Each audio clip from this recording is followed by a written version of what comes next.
The Central Asian Report is a program about the ongoing geopolitical trends and the panorama of the present-day realities in Central Asia.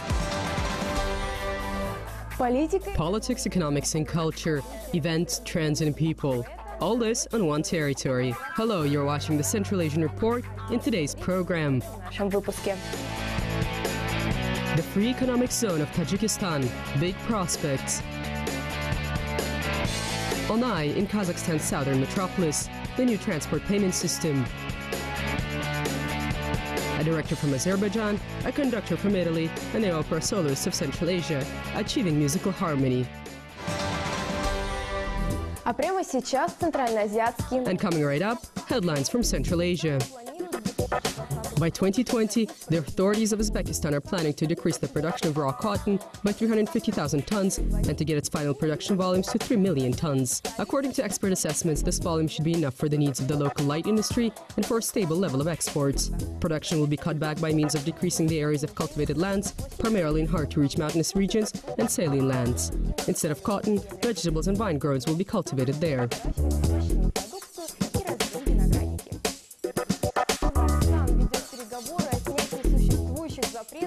Kazakhstan is in the middle of talks on removing currently existing prohibitions and limits on exports of animal husbandry products to China, in particularly on exports of beef and lamb. The countries have already reached agreements on joint inspection of Kazakhstani enterprises that produce meat and meat products. It is expected that as a result, by the end of the year, all the prohibitions will be lifted. As a note, in 2015, Kazakhstan's production volume of meat and meat products reached around 219,000 tons. Russia was the main importer of these products. Выступала преимущественно Российская Федерация.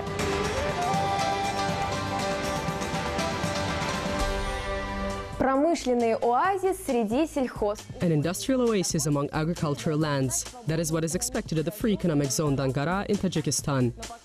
But for now, 7 years after its establishment, this Free Economic Zone has not reached the planned results. But the year 2015 was a turning point. Foreign investors arrived. Our correspondent in Tajikistan visited this Free Economic Zone in order to find out whether it is already an industrial oasis or still just a mirage. Индустриальный оазис или пока еще мираж?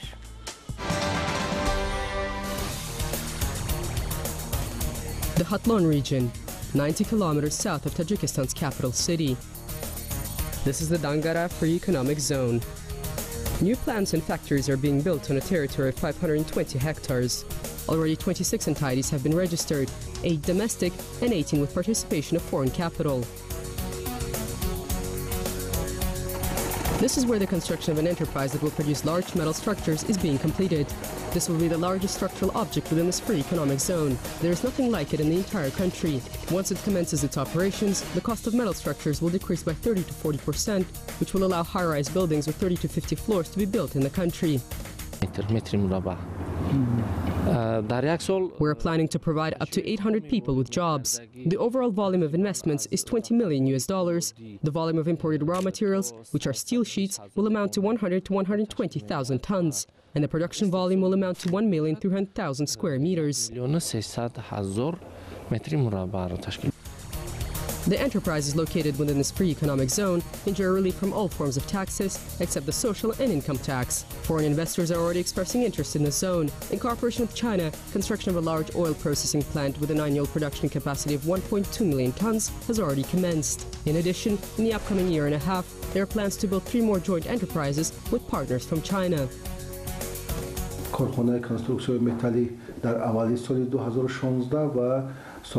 Construction of the oil-producing and processing plant is in full swing on the territory of the Free Economic Zone. The total volume of investments provided by partners from China is around $500 million. Also, a plant for cement production is being built. Its annual production capacity will reach 1.5 million tons, and the amount of invested funds, $150 million. Also, this year we're planning to begin the construction of plants that will produce glass, tile, and conduct repairs of heavy cargo vehicles.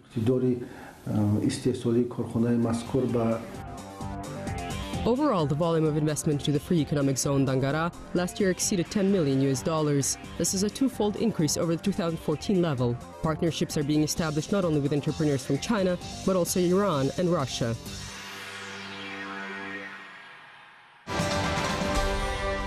Любишь кататься, люби и карты. Love to ride? Don't forget to pay. A cash-free system of payment has been introduced in the public transport in Almaty. The city's residents expressed mixed reaction to this novel introduction, but there are no alternatives. Our correspondent met with the different people on the streets and, based on their personal experiences, discovered all the advantages and disadvantages of the new system. И недостатки новой системы.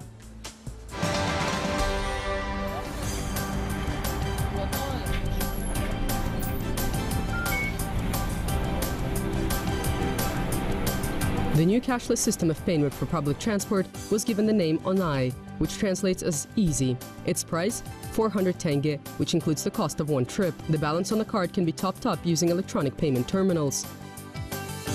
For school children, students and pensioners, free ID'd cards are provisioned for, which will be given out free of charge by the respective institutions. The cost of using all types of transport, including the metro, is 50% cheaper for people belonging to any of these categories of passengers. There are periods when I use public transport, the bus, trolley and metro, very often. And there are also periods when I use it less often, for example during school break, and the money stays on the card. There are no limits, so one month I may use the public transport 3 times and another month 50. In either case, it will cost me 40 tenge for each trip. Nevertheless, there are those who are on the losing side of the Onai system. After the abolition of ticket controllers on private transport providers, it has become harder to track free riders. That is why companies are complaining about financial losses. We get about 60% of our revenues at the moment, and 40% remains with the passengers. During high traffic hours, the buses are really full, and it is hard for ticket controllers to pass through and check everyone. In addition, before, a large share of the revenue of private bus depots was off the books. Now that the system has become transparent, it will not be possible to conceal earnings. Bus drivers did not accept the new conditions right away and even refused to work. Passengers who have to make transport en route to their destination were also not as happy with the new system. For them, transport costs went up, but a partial solution has been found to this problem. From March on, bus passes for school children, students and pensioners will be reintroduced. The return of bus passes is a question of time, but for now, passengers have no other alternative to Onai, and even the city's guests will not be able to use the bus or trolley without the single transport card. I come from France, and in France, when you only do one way, then you can buy a ticket in the bus. But I imagine it's easier here to get a card and then to recharge it every time you use it. Francois has not been residing in Almaty for a long time. He dreams of visiting the Chimbolak and to go skiing. People in his situation after using the card can return it and get their money back. Upon our request, Francois tried to do this in order to check how the Onai system of card return works. The speaker said if I wanted the English language, then I had to press 3. So I pressed 3, but it was still a Russian. And then I expect that, I guess that someone would answer in English, but no one answered. So, well, I will keep the card actually. Thus, returning the card turned out to be not as easy as buying it, at least because of the difficulties in translation. But according to the representatives of the transport holding in Almaty, they are taking into account the needs of the city's guests, and soon the language barrier between passengers and operators will be overcome. We're currently hiring operators who can communicate in English. Why? Because we're going to host the Universiada, which is an important event. Also, Almaty is becoming a large tourism hub. The representative of the transport holding explained that the electronic system of payment for transport is first and foremost needed for the transport companies. It allows to unveil and channel the funds circulating in the shadow market to the common budget. Thus, during the first month of operation of the system, the income of transport operators rose 4-fold. Also, the system allows to regulate the flow of passengers in the interval period of transport.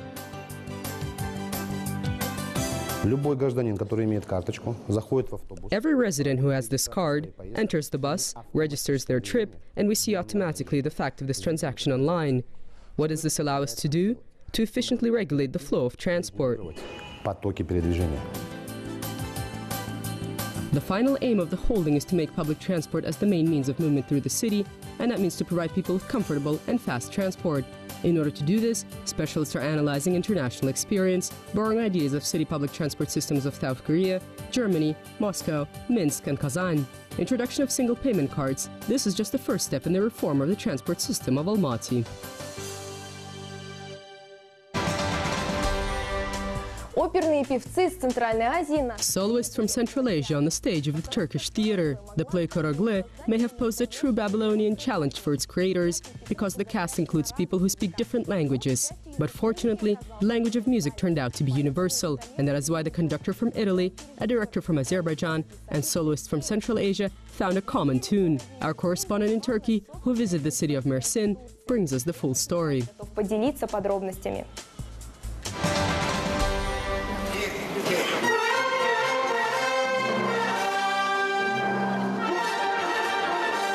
Final preparations for their grand premiere are underway in the Turkish theater of the city of Mersin. In the evening, the opening will take place of the Karagle opera, Blind Man's Son, written by the composer Jibek from Azerbaijan, based on the motif of the pan-Turkic heroic epos. The opera Karagle was staged by the famous composer Uzir Hajibek, the founder of the musical tradition of Azerbaijan. During the Soviet times, this opera was staged in different former Soviet republics and in different languages.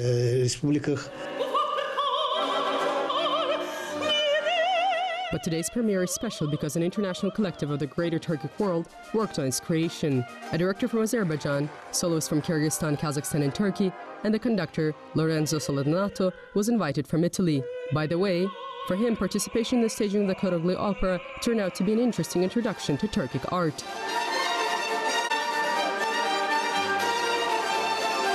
For me, it's very interesting because as an Italian conductor, of course, I feel at home in Italian repertoire, but I conducted also German operas and French operas. But Azeri opera, it's really another world, and I'm very happy to be here, to have this opportunity to conduct this piece, and looking forward for the next performance.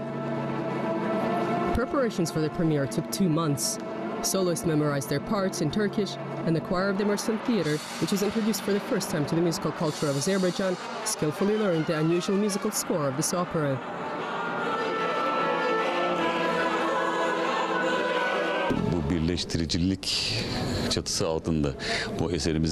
For us, this was a very important and emotional piece. The play is general and has a global theme. That is why I can say that everything was successful, and we're happy that our theater had the honor of staging it.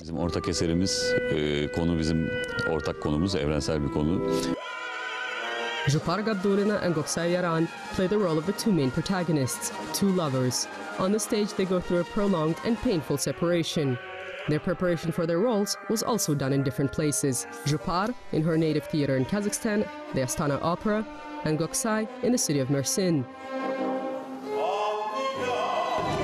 Операны екінші рет орындап тұрмын, сондықтан да маған аса қиын болған жоқ. This is the second time that I performed this role in the Turkish language. That is why it was not that difficult to learn the parts. I'm grateful to Turk Soy. Such international collaborations are much needed right now. For my colleagues from other countries, exchange, communication, and cooperation in other countries are very important. Азербайжанда, Казахстан, Кыргызстанда болмасын, көптеген сахналарда операны сомдаймыз, сондықтан да осындай қойылымдар көп болса екен деп тілейміз. The role of the antagonist Ghassan Khan was brilliantly performed by the honored artist of Kyrgyzstan, baritone of the State Ballet and Opera Theatre of Kyrgyzstan named after Maldabayev, Bakhibek Ibikeyev. According to the artist himself, in real life he's a very kind person. That is why he had to undergo a lot of preparation in order to get into the character of the Khan. But learning the text in Turkish turned out to be much easier. It took the singer only 14 days to do this.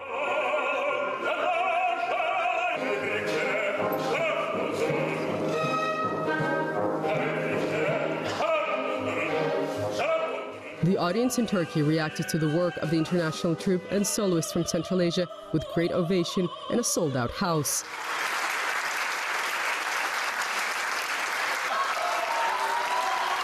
The idea to gather artists from different countries on one stage, including artists from Central Asia, was proposed by Turk Soy, the international organization of Turkic culture.